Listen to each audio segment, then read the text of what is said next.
Baik, selamat pagi sekali lagi semuanya.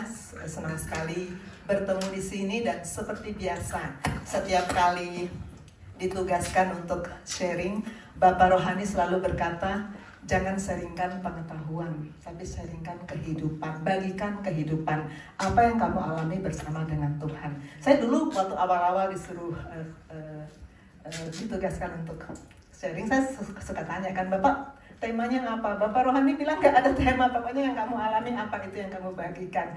Baik, saya akan menceritakan apa yang Tuhan ajarkan kepada saya dalam beberapa waktu belakangan ini. Yang sudah kerja mungkin tahu yang namanya PPS, Program Pengungkapan Sukarela. Ini Tuhan ajarkan saya menjalani ini. Saya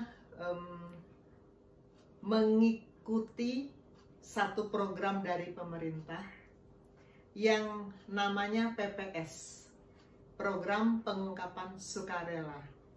Dan ini mengajar saya untuk satu hal yang sangat penting, yaitu memberi dengan sukacita. Karena itu saya mengambil judul sharing saya pada hari ini adalah Cheerful Giver. Cheerful Giver. Tuhan sedang mengajar saya bagaimana memberi dengan sukacita. Untuk yang sudah kerja mungkin tahu yang namanya PPS, Program Pengungkapan Sukarela. Untuk yang belum kerja pasti nggak tahu. Dan saya diminta mengikuti program ini pada bulan Mei kemarin, dan itu membuat saya harus memberikan sejumlah uang yang menurut saya sih cukup besar kepada pemerintah. Dan ketika itu saya bergumul begini, apa yang saya rasakan ketika memberikan sejumlah uang ini?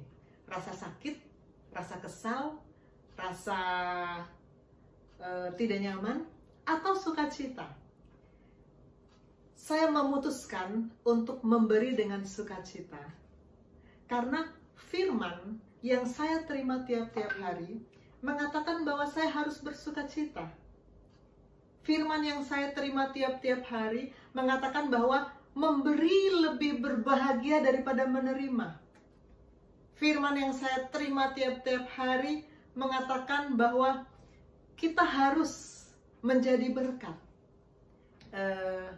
Bapak Rohani pernah berkata, jangan hanya menjadi penampung berkat ya. Jangan hanya menjadi penampung berkat, tapi kita harus mengalirkan berkat, kita harus menyalurkan berkat. Dan karena ini saya berikan untuk pemerintah, maka saya puji Tuhan, saya memberkati negara. Tetapi kemudian datang firman lagi kepada saya dari Matius 22 ayat 15 sampai 22. Firman ini mengajarkan saya lebih dalam lagi untuk memberi. Kita baca bersama-sama. Kemudian pergilah orang-orang Farisi, mereka berunding bagaimana mereka dapat menjerat Yesus dengan suatu pertanyaan. Mereka menyuruh murid-murid mereka bersama-sama orang-orang Herodian bertanya kepadanya, Guru, kami tahu Engkau adalah seorang yang jujur dan yang dengan jujur mengajar jalan Allah, dan Engkau tidak takut kepada siapapun, dan sebab Engkau tidak mencari muka. Katakanlah kepada kami pendapatmu, apakah diperbolehkan membayar pajak kepada kaisar atau tidak? Tapi Yesus mengetahui kejahatan hati mereka itu, lalu berkata, mengapa kamu mencobai aku, hai orang-orang munafik? Tunjukkanlah kepadaku mata uang untuk pajak itu. Mereka membawa 1 dinar kepadanya. Maka ia bertanya kepada mereka, gambar dan tulisan siapakah ini? Jawab mereka, gambar dan tulisan kaisar. Lalu kata Yesus kepada mereka, berikanlah kepada kaisar apa yang wajib kamu berikan kepada kaisar, dan kepada Allah apa yang wajib kamu berikan kepada Allah. Mendengar itu heranlah mereka, dan meninggalkan Yesus lalu pergi. Saya ulangi ayat 21 yang tadi menjadi nats pembimbing kita. Berikanlah kepada kaisar apa yang wajib kamu berikan kepada kaisar, dan kepada Allah apa yang wajib kamu berikan kepada Allah. Ketika saya baca dan renungkan ayat ini, saya katakan begini, saya sudah memberikan kepada pemerintah apa yang wajib saya berikan. Karena saya harus menjadi penyalur berkat, bukan hanya penampung berkat. Tapi saya digerakkan untuk juga memberikan kepada Allah apa yang wajib saya berikan kepada Allah. Saya sebetulnya sudah biasa, udah sejak saya mulai bekerja, karena mama saya mengajar saya untuk memberikan 1/10 dari apa yang Tuhan sudah berikan. Jadi penghasilan saya selalu saya sisihkan 1/10 untuk gereja tempat saya tertanam, untuk pekerjaan Tuhan. Itu sudah menjadi kebiasaan saya sejak dulu. Tetapi hanya itu yang saya biasa berikan, dan persembahan tiap-tiap hari Minggu tentu saja. Tapi hanya itu. Sedangkan firman ini berkata, berikan kepada Allah apa yang wajib kamu berikan kepada Allah. Apalagi yang saya harus berikan kepada Allah? Apa yang wajib saya berikan kepada Allah? Setiap hari Minggu tentu kita mendengar Bapak Rohani membagikan beban kebutuhan rumah Tuhan ini, baik di Jakarta maupun Gesim Center di Masohi. Tuhan menggerakkan saya, kamu sudah berikan untuk negara, nah sekarang berikan juga untuk pekerjaan Tuhan.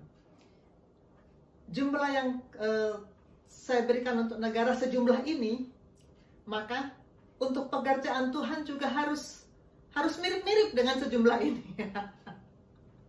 Maka saya katakan, saya langsung chat Bapak Rohani, Bapak, saya digerakkan untuk memberikan sejumlah ini, baik untuk Gesim Center maupun untuk Gesim Jakarta. Lalu Bapak Rohani nggak banyak komentar apa-apa, hanya bilang, lakukan apa yang Tuhan gerakkan bagi kamu. Dan saya melakukan itu. Dan apa yang saya rasakan ketika saya memberi untuk negara dan memberi untuk pekerjaan Tuhan? Apa yang saya rasakan? Apakah ada rasa tersakiti karena sesuatu diambil dari saya? Apakah ada rasa kehilangan? Tidak. Yang ada adalah sukacita, sukacita besar. Karena Tuhan berkata lebih berbahagia memberi dari menerima. Dan datang satu firman kepada saya, yang biasanya di gereja lama, setiap acara persembahan, firman ini selalu dibaca oleh majelis. Dan buat saya ya lewat begitu aja udah hafal malah. Hendaklah masing-masing memberikan menurut kerelaan hatinya, jangan dengan sedih hati atau karena paksaan, sebab Allah mengasihi orang yang memberi dengan sukacita. Allah mengasihi orang yang memberi dengan sukacita. Itulah cheerful giver. Allah mengasihi bukan hanya karena kita memberi, tapi memberinya dengan sukacita. Saya mendapat sesuatu yang baru ketika saya merenungkan ini saat saya sudah memberi dengan sukacita untuk pekerjaan Tuhan. Sebetulnya untuk pekerjaan Tuhan saya sudah sering memberi. Untuk misi, untuk kebutuhan sekretariat dan sebagainya. Tapi memberi dalam jumlah yang cukup besar itu dibutuhkan sesuatu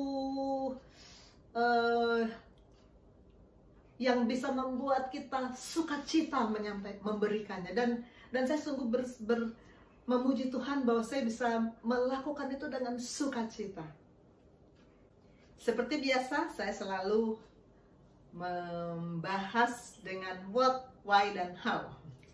Apa itu cheerful? Saya buka kamus tentu saja, biar jangan salah. Ada kata-kata riang gembira, memberi dengan riang gembira. Hari ini kan belum acara persembahan ya. minggu-minggu kemarin, coba kita ingat-ingat ketika kantong persembahan lewat, apakah kita memberi dengan rasa riang gembira atau datar biasa-biasa aja sambil mencari-cari langsung buru-buru buka-buka dompet, cari-cari lembaran yang atau kita sudah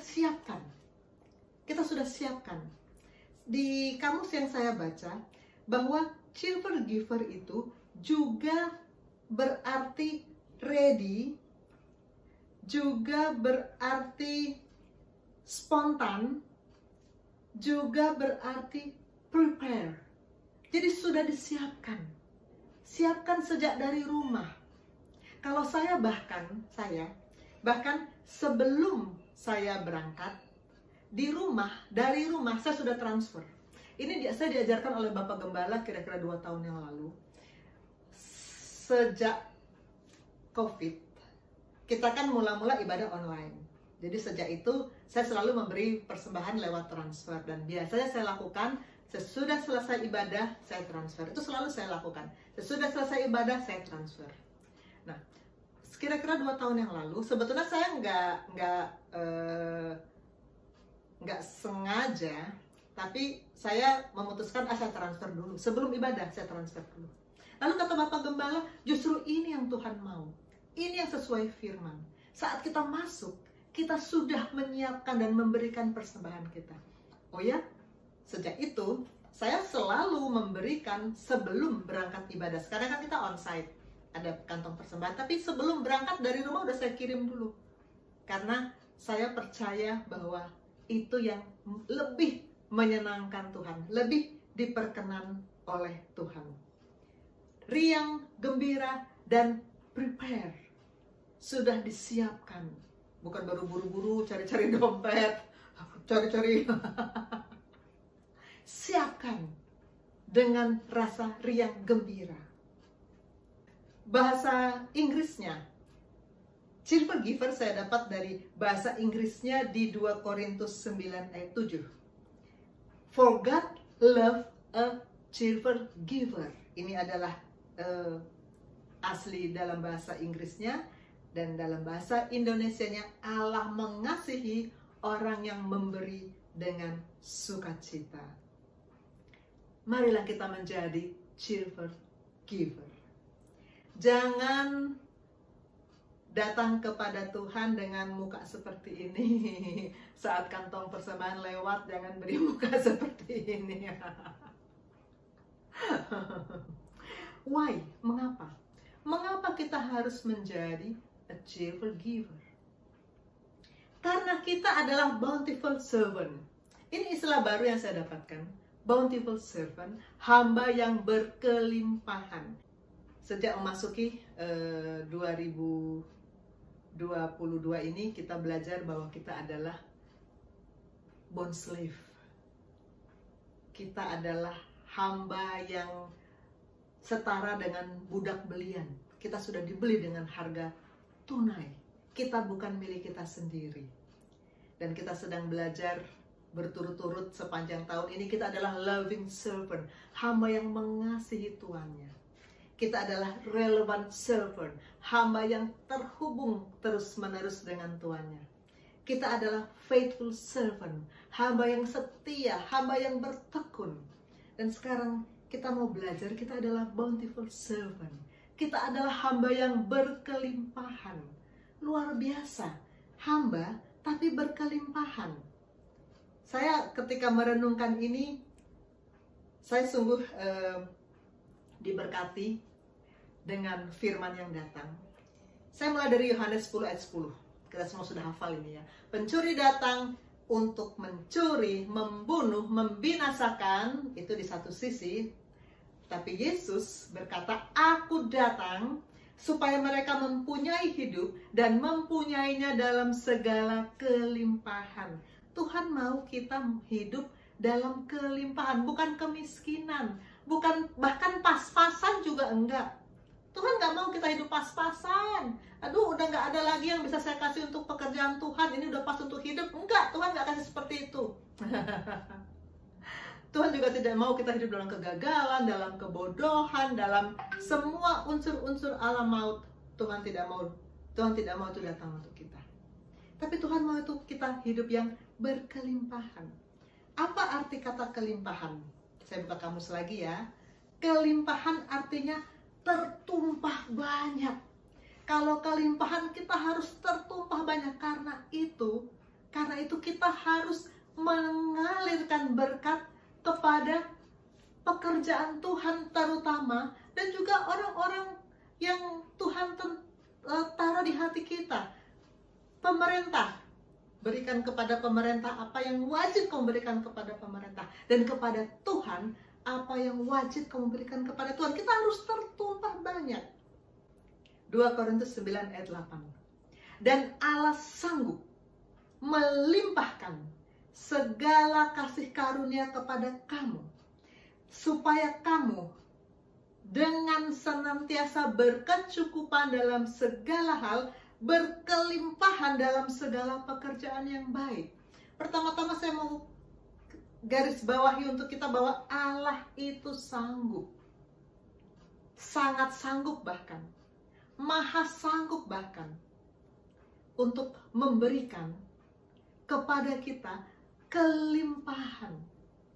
Dan Allah memberikan kepada kita, melimpahkan kepada kita, bukan hanya 1 atau 2 karunia, tapi segala kasih karunia. Segala kasih karunia. Allah sanggup dan Allah melimpahkan segala kasih karunia. Supaya kita bukan hanya berkecukupan, tapi juga berkelimpahan. Sehingga kita bisa tertumpah, bisa mengalir, bukan hanya menampung berkat, tapi juga mengalirkan berkat. Amin. Allah melimpahkan. Ini ada yang sudah ke Timur Tengah ya. Bapak Yosef sudah ke Timur Tengah, saya belum. Yang sudah ke Timur Tengah tentu tahu ada yang namanya Laut Mati. Kenapa namanya Laut Mati? Karena nggak ada makhluk hidup nggak ada ikan yang bisa bertahan hidup di situ. Nggak ada tumbuhan yang bisa bertahan hidup di situ. Mati. Kenapa? Karena di situ kadar garamnya sangat tinggi. Kenapa? Karena dia nggak mengalir kemana-mana. Kenapa? Karena dia berada di titik terendah di bumi. Titik terendah di bumi sekitar 430 meter di bawah permukaan laut. Maka mau mengalir kemana lagi? Tidak mengalir, mati. Jadilah dia laut mati, karena tidak mengalir. Tuhan tidak mau kita seperti laut mati. Tuhan tidak mau kita tidak mengalir. Tuhan mau kita tertumpah banyak, berkelimpahan. Tuhan mau kita mengalirkan berkat yang sudah kita terima dari tahta sorga. Yohanes ketika di Wahyu 4 ayat 1, ketika dia sedang berada di posisi di bawah, dia mendengar suara begini. Kemudian daripada itu aku melihat, sesungguhnya sebuah pintu terbuka di sorga, dan suara yang dahulu telah kudengar, dia kan dulu kan murid kesayangan Tuhan Yesus ya. Suara yang dahulu telah kudengar berkata kepadaku seperti bunyi sangkakala, katanya, naiklah kemari, dan aku akan menunjukkan kepadamu apa yang harus terjadi sesudah ini. Naiklah kemari, jangan diam di situ, jangan diam di titik terendah, jangan diam di tempat yang tidak bisa mengalir. Naiklah kemari, naik ke tempat yang tinggi, pikirkan perkara yang di atas, dapatkan hubungan dengan tahta sorga, agar kita bisa mendapat aliran-aliran air hidup itu, segala kasih karunia itu, agar kita bisa tertumpah banyak. Itu yang Tuhan mau. Naiklah kemari, jangan diam di situ. Amin. Kalau kita mengalir, maka kita akan memberi kehidupan. Kita akan membagikan kehidupan. Kalau kita mengalir, kita akan menghasilkan, memberikan kehidupan. Mengalir akan memberikan kehidupan.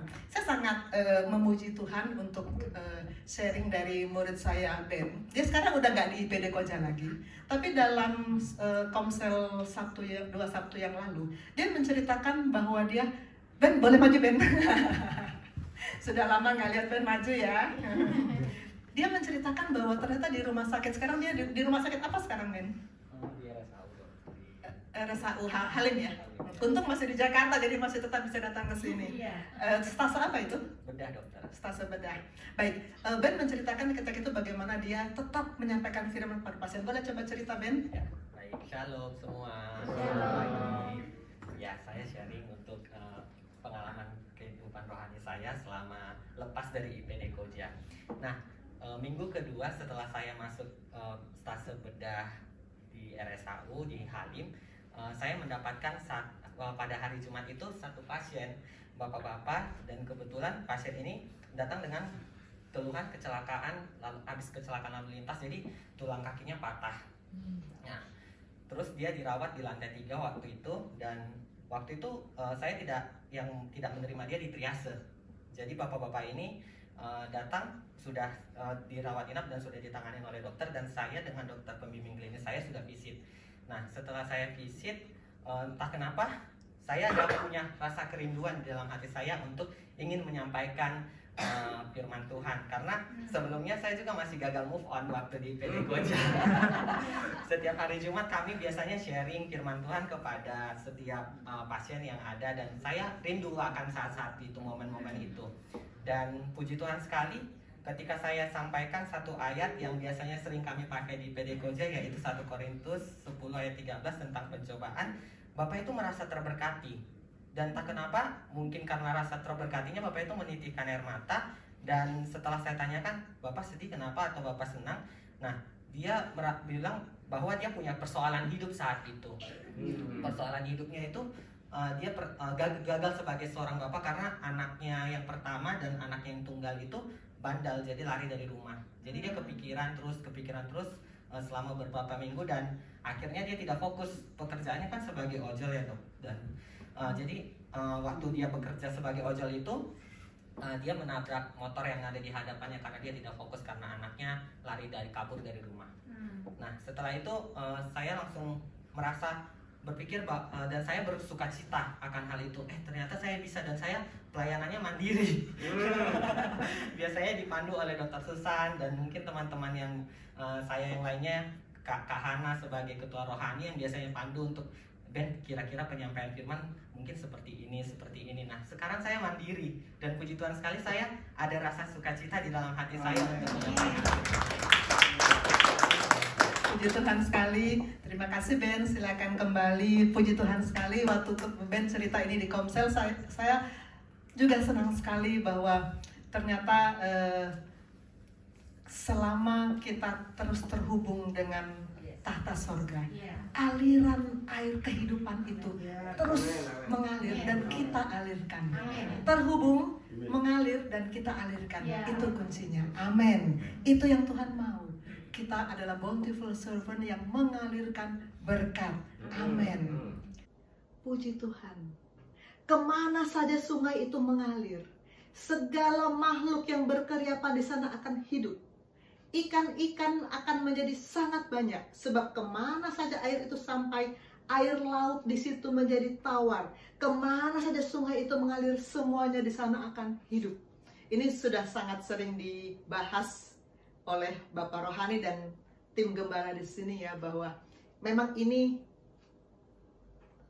tema utama, visi utama dari Gereja Sungai Yordan Immanuel, dari Gesim, bahwa sungai itu harus mengalir dan menjadikan makhluk hidup yang berkeriapan, hidup tapi berkeriapan, hidup yang bios, menjadi hidup yang zoe. Amin. Kenapa sih orang sulit memberi? Memberi itu buat sebagian besar orang gampang apa sulit? Sulit. Dulu juga saya sulit memberi. Dulu sebelum masuk di gereja ini, saya katakan tadi bahwa saya untuk persepuluhan memang saya sudah diajarkan mama saya. Untuk persembahan tiap hari Minggu memang saya sudah dikasih tahu mama saya. Itu memang saya ikuti. Tapi sesudah lebih dari itu, ya sudah dong. Itu aja udah cukup lah. Kan saya merasa, karena saya merasa pas-pasan. Saya belum merasa bahwa saya ini bountiful servant. Belum merasa begitu. Saya merasa saya pas-pasan. Maka sulit memberi. Kita tidak menyadari, kenapa sulit memberi? Kita tidak menyadari bahwa kita adalah bountiful servant. Kita tidak menyadari identitas kita. Kita tidak menyadari identitas kita. Bountiful servant.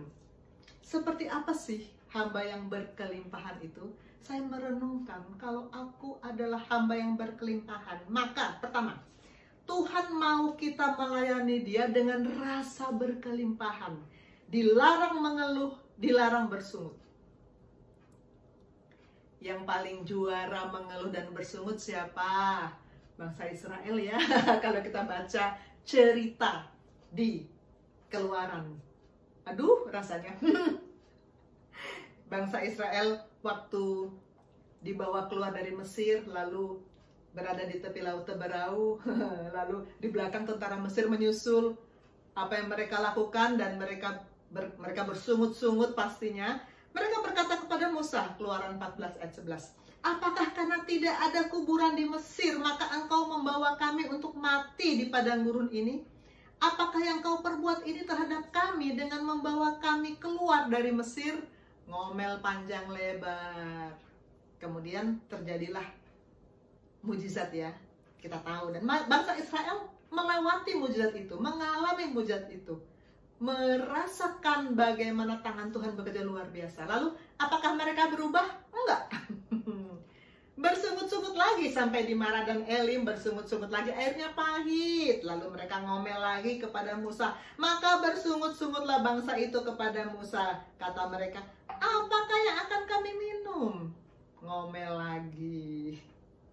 Lalu kemudian terjadi lagi mujizat Tuhan di situ. Tuhan memperlihatkan bahwa Dia adalah Allah yang Maha Kuasa dan Maha Baik, menolong bangsa Israel. Apakah lalu mereka berubah?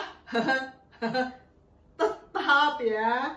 Lagi-lagi mereka bersungut-sungut di padang gurun Sin. Bersungut-sungut lagi mereka. Mereka bilang begini di Keluaran 16 ayat 2 dan 3. Di padang gurun itu bersungut-sungutlah segenap jemaah Israel kepada Musa dan Harun, dan berkata kepada mereka, kalau kami mati tadi di tanah Mesir oleh tangan Tuhan, ketika kami duduk menghadapi kuali berisi daging dan makan roti sampai kenyang. Aduh, ya ampun, saya baca ini rasanya sebab kamu membawa kami keluar ke padang gurun ini untuk membunuh seluruh jemaah ini dengan kelaparan. Penonton selalu lebih pintar dari pemain.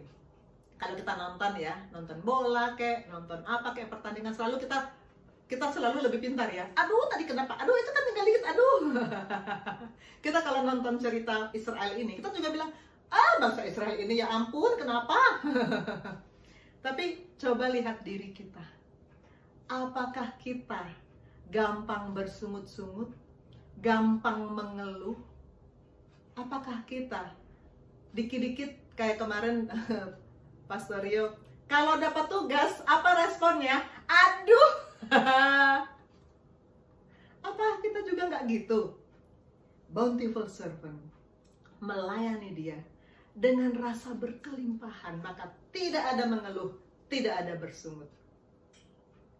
Kedua, sebagai bountiful servant, Tuhan mau kita melayani Dia tanpa rasa lelah, tanpa rasa lemah.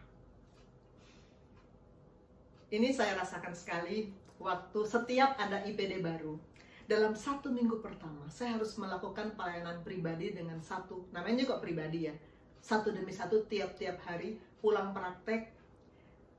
Saya harus bertemu mereka di Zoom, minimal 1 jam, rata-rata 1/4 jam. Dan itu biasanya saya baru bisa sampai rumah, beberes, baru bisa bertemu mereka jam 20. Dan sebetulnya capek sebetulnya. Kalau ikuti maunya saya, ya enakan tidur lah. Tetapi saya mau melayani Tuhan tanpa merasakan lelah dan merasakan lemah itu. Saat kelemahan menimpa Anda, kekuatannya semakin besar. Dan ketika beban Anda menjadi lebih berat, kuasa dan kekuatannya meningkat sebanding dengan beban Anda, bahkan lebih lagi. Tuhan kuatkan. Ada yang 43 yang baru ini, ada 9 ya. Semuanya selesai. Saya selalu kejar 1 minggu pertama harus selesai, karena kemudian nanti akan masuk pemuritan lanjutan dengan Pastor Rio. Jadi 1 minggu pertama berapapun jumlahnya saya harus usahakan selesai, supaya lalu masuk dalam pemuritan dengan Pastor Rio. Tanpa rasa lelah, tanpa rasa lemah. Jangan menghadapi pekerjaan yang Tuhan berikan dengan muka seperti ini.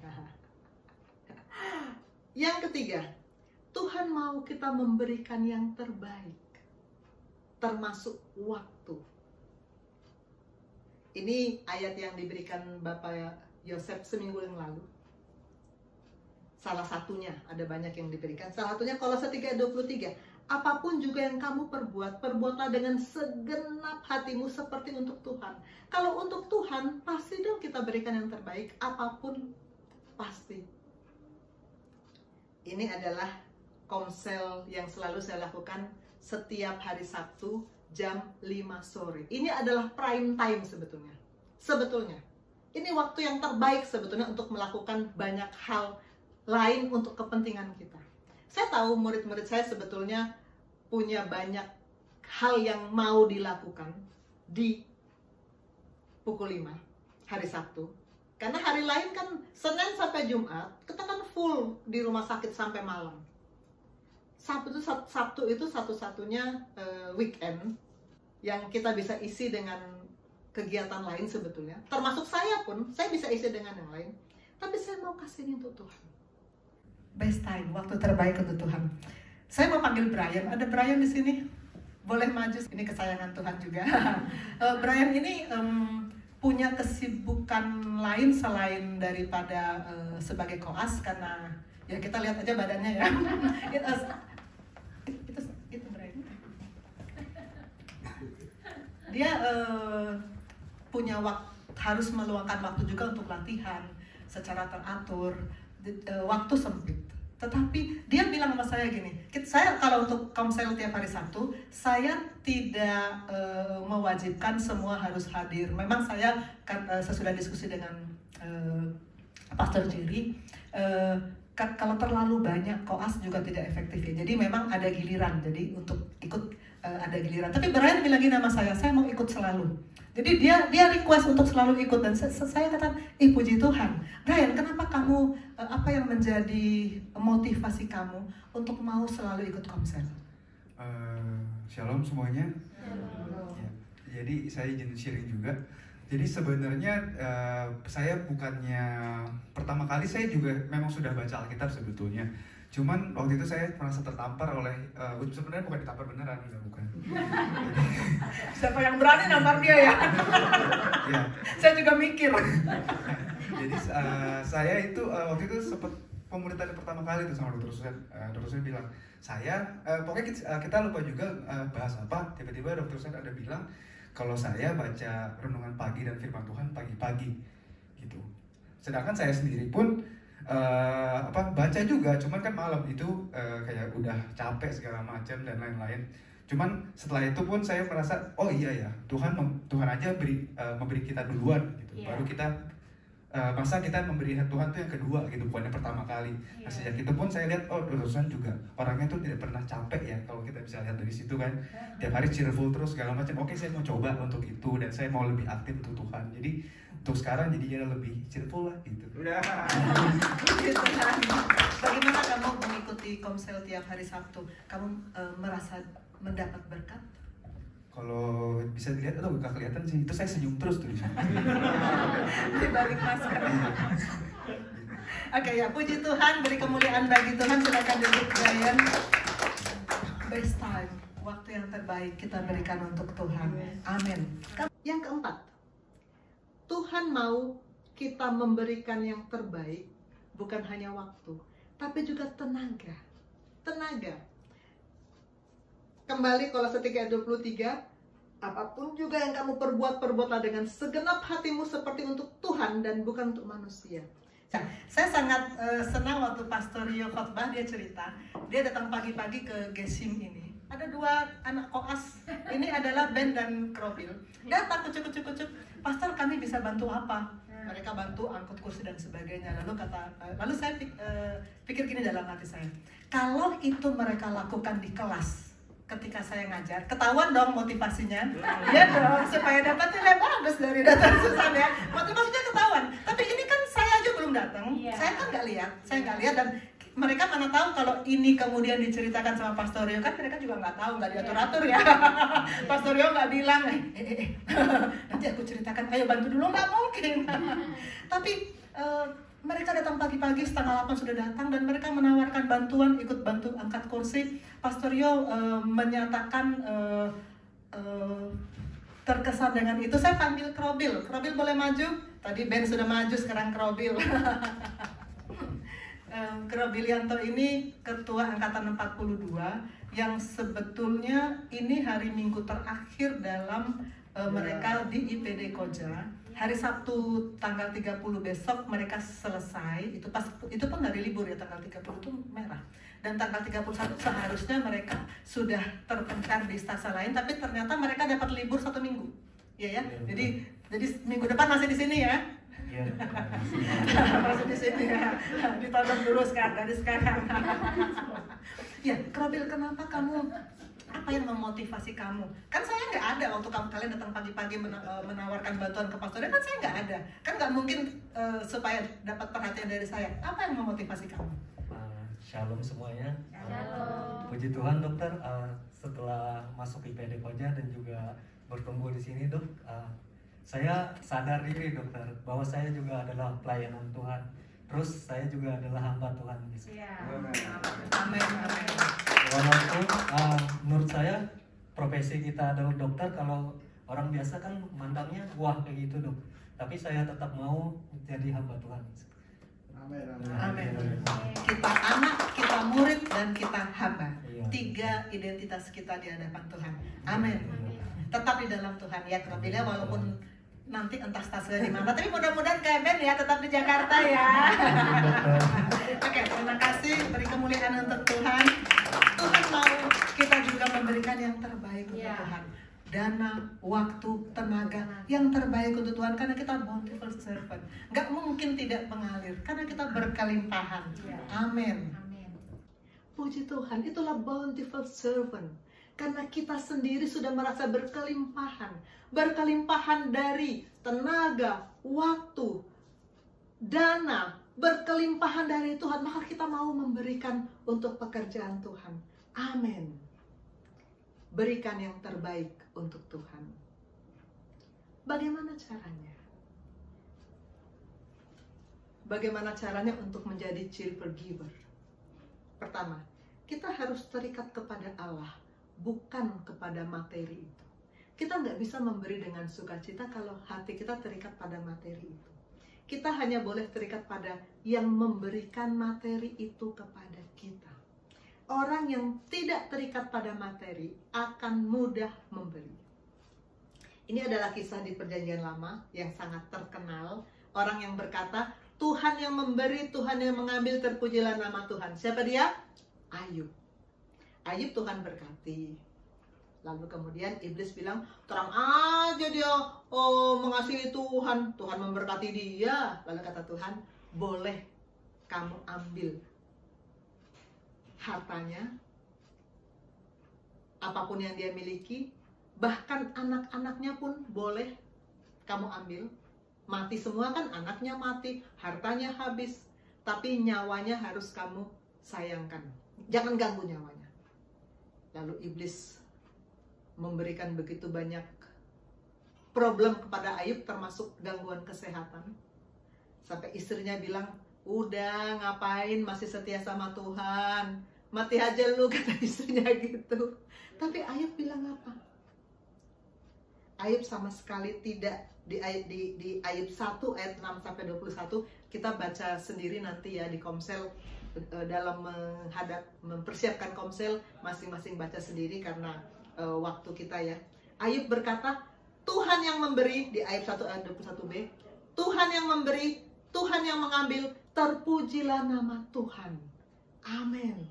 Ayub tidak terikat pada materi. Dia bisa saja bilang, dia dengan mudah bilang, Terpujilah nama Tuhan, walaupun semua diambil daripada aku, tapi aku tetap memuji Tuhan. Karena itu semua dari Tuhan.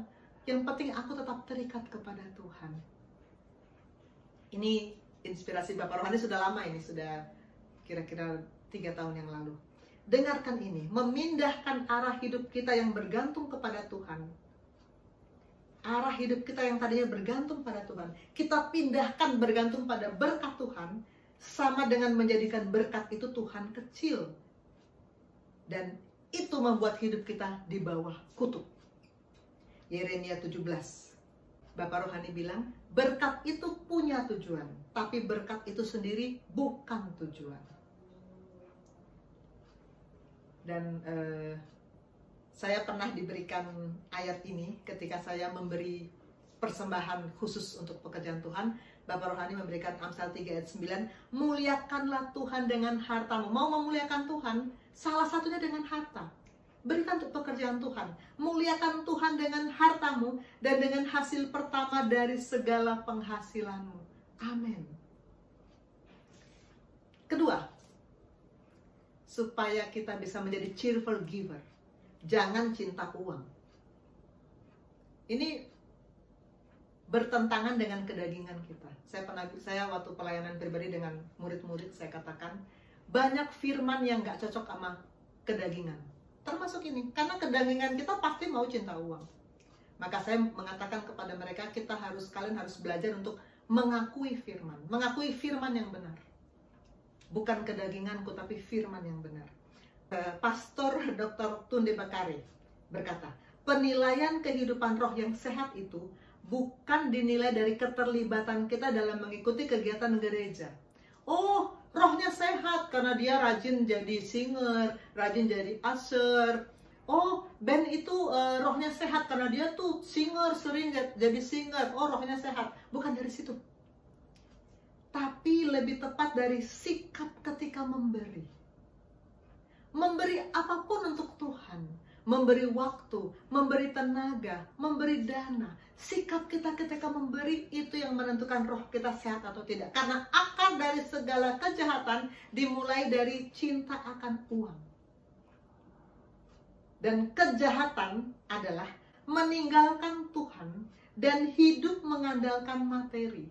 Yeremia 2 ayat 13. Sebab 2 kali umatku berbuat jahat, mereka meninggalkan aku sumber air yang hidup, menggali lubang bagi mereka sendiri, yaitu kolam yang bocor, yang tidak dapat menahan air. Itu yang Tuhan bilang kejahatan.